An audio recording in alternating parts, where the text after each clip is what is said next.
Good day, good people. My name is Kabusekwele and I'm an online math tutor here to help young children turn their struggles into their successes. I remember when I was younger, my mother tried everything she could to help me in mathematics.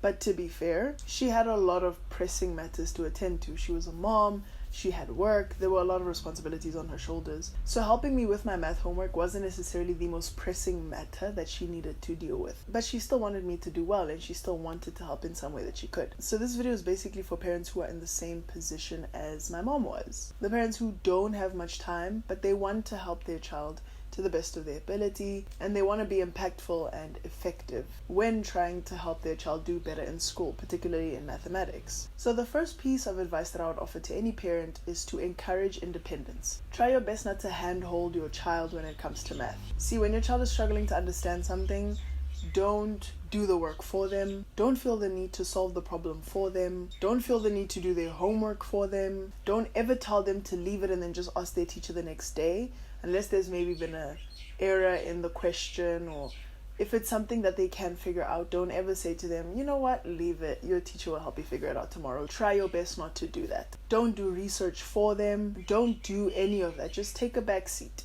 I know this is a lot easier said than done, but if you are constantly hand-holding your child, you are robbing them of the opportunity to get that moment that they need in order to understand the work for the rest of their journey in math. That struggle and that confusion, that frustration of not understanding the work is the fuel that they need to keep them going. It's not a signal for them to now give up and let somebody else solve it for them. So by handholding, you are taking away what is supposed to be fuel and motivation. And you give them the idea that whenever I do not understand something, I should just leave it, because I'm not capable of understanding the work on my own. I need assistance all the time. So it's a learning opportunity that they lose. You rob them of the opportunity to learn study skills. You rob them of the opportunity for them to learn research skills. You rob them of the opportunity to develop perseverance. And that's not even the worst part. The worst part about handholding is that parents typically do it when the work is easy. During first grade, second grade, third grade, that's work that a lot of parents are able to help their child with. You know, sometimes if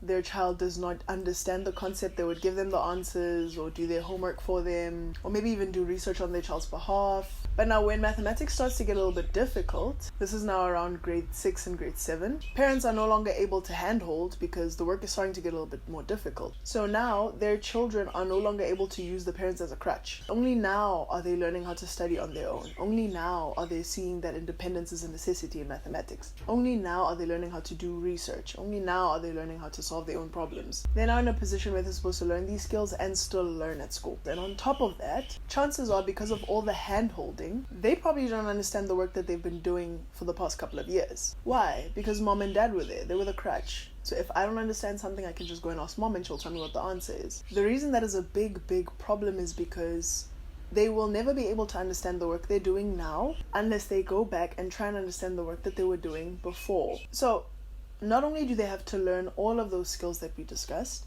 but now they have to start mathematics afresh. They need to understand those concepts that they were learning a couple of years ago, in those years where mom and dad were hand-holding. So excessive help from parents causes a lot of issues your child really does not need, and issues that can be avoided. But I'm not saying you shouldn't help your child. It is okay to help, and it is okay to be a guide, but it is not okay to hand-hold. Helping your child and guiding your child is when you teach them how to study. That is a skill that your child will most probably not be taught in school. Helping is overseeing the work they do, not actually doing it. If they have homework, seeing what work they have to do, seeing if they got the answers correct, and if they did get one wrong, telling them to go and do their own research to figure out the gaps in their understanding. Helping is when they come and ask you to solve a problem for them, you say no, because you are fully capable of solving this problem on your own. You are going to do it no matter how long it takes. Just go and figure it out. See, that is what's truly helpful. So teaching them how to study is a skill that they are going to need in order for them to be independent in mathematics. Then when they tell you that they finally understand it, asking them to explain it to you in their own words. See, that is what's helpful. In no way were you hand-holding, you didn't solve the problems for them.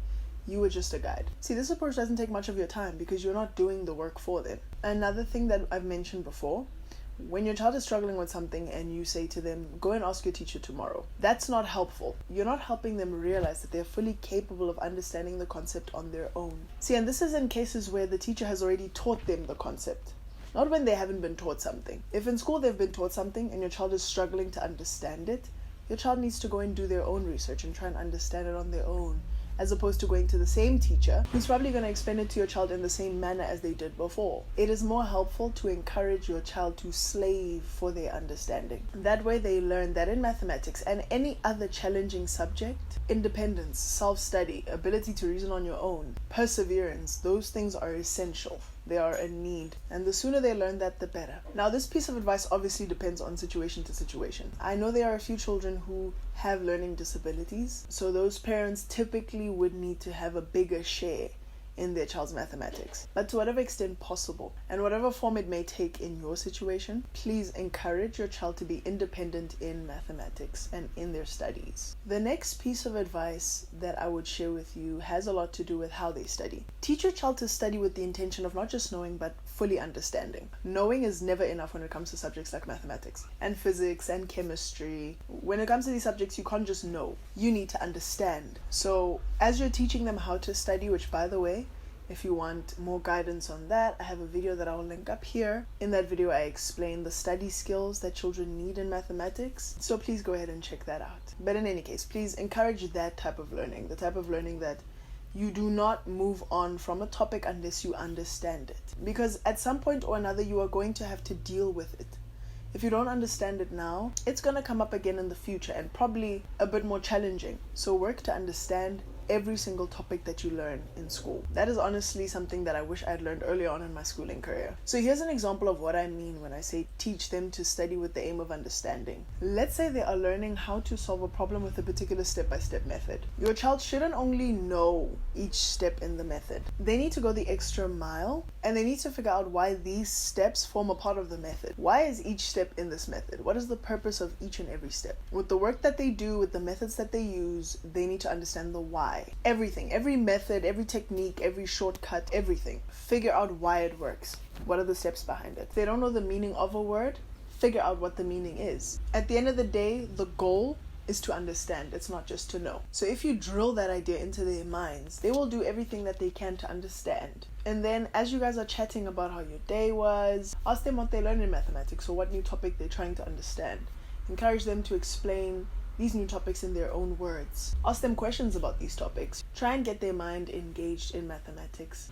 Chat to your child about mathematics. Even if you yourself don't understand math, that's absolutely fine. You don't have to understand mathematics. Treat it as though your child is teaching you mathematics. Ask them questions about things you don't know. That builds up their understanding. That's something that my mother always used to do. She would ask me things about what I learned in school, and I would explain to her, not just mathematics, but even subjects like life sciences. I'd explain what I'd learned, and that really got my mind engaged, and it forced me to understand, because she would ask me questions that would challenge my thinking and it would challenge my knowledge. I'd have to reason in order to answer her question. So try your best to have those kinds of conversations with your child in mathematics, because they really do benefit your child a lot. The last piece of advice that I'd like to share is to ensure that your child has as many resources as possible. They're going to need a lot of practice papers. They're going to need access to information that can explain these difficult parts of mathematics in a simple and easy to understand manner. They need to understand the information that they take in, which I created a course about. It just teaches children how to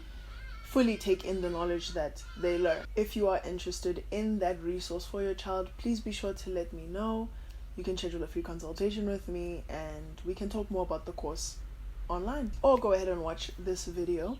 I'll link it up here. That video explains more about the course and what it's all about. Parents, that is the end of today's video. Thank you so much for making it through to the end. But in summary, if you encourage independence, you encourage your child to study with the aim of understanding, and you offer your child as many resources as possible, you would be doing the best that you can to ensure that your child does their best in mathematics. Thank you so much for making it to the end of this video, and I will see you in the next one.